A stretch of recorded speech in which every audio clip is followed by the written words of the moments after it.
Saudara, sejumlah tokoh nasional dan lintas agama bertemu di Rembang, Jawa Tengah menyampaikan kegelisahannya terkait dinamika politik jelang Pilpres. Salah satunya adalah soal polemik putusan Mahkamah Konstitusi terkait batas usia Capres-Cawapres.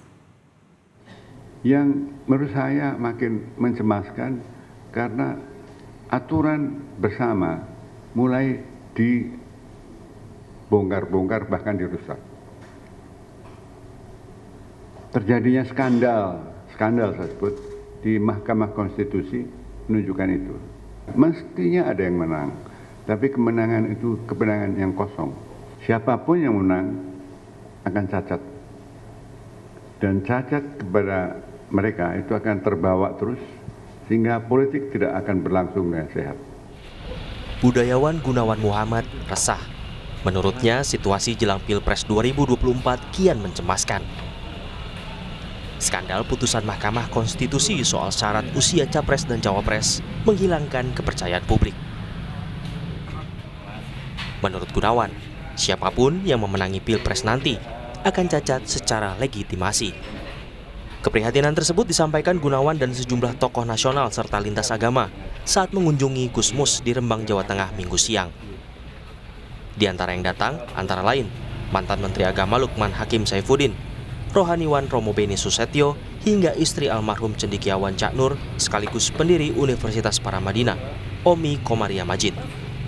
Mereka menyambangi Gusmus menyampaikan kegelisahan tentang dinamika politik jelang pemilu presiden. Ya, keresahan muncul utamanya pasca putusan MK soal batas usia peserta Pilpres.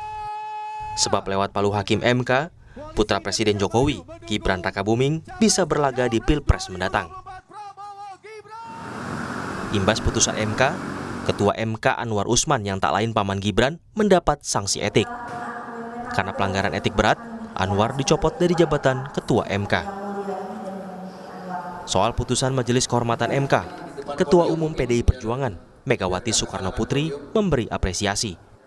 Namun Mega juga menegaskan, tak boleh terjadi lagi rekayasa hukum. Rekayasa hukum tidak boleh terjadi lagi. Hukum harus menjadi alat yang menghadirkan kebenaran. Hukum harus menjadi alat mewujudkan keadilan. Hukum harus menjadi alat mengayomi seluruh bangsa dan negara Indonesia. Dengan keadilan inilah kemakmuran pasti akan bisa diwujudkan. Karena itulah terus genggam erat semangat reformasi itu. Keputusan MK soal syarat peserta Pilpres juga menguatkan tudingan adanya dinasti politik Jokowi. Sebab Jokowi masih menjabat sebagai presiden, sedangkan putranya diusung sebagai bakal cawapres. Ketua Umum Partai Nasdem, Surya Paloh, berkomentar soal mengusung anak jadi bakal calon wakil presiden.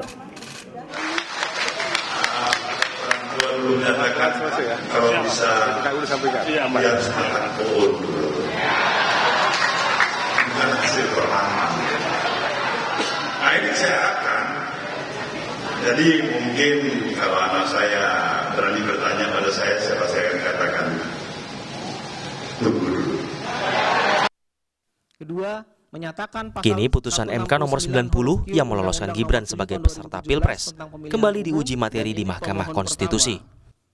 Berkejaran dengan waktu, apakah gugatan tersebut akan dikabulkan Hakim Konstitusi dan mengubah jalannya pemilu presiden?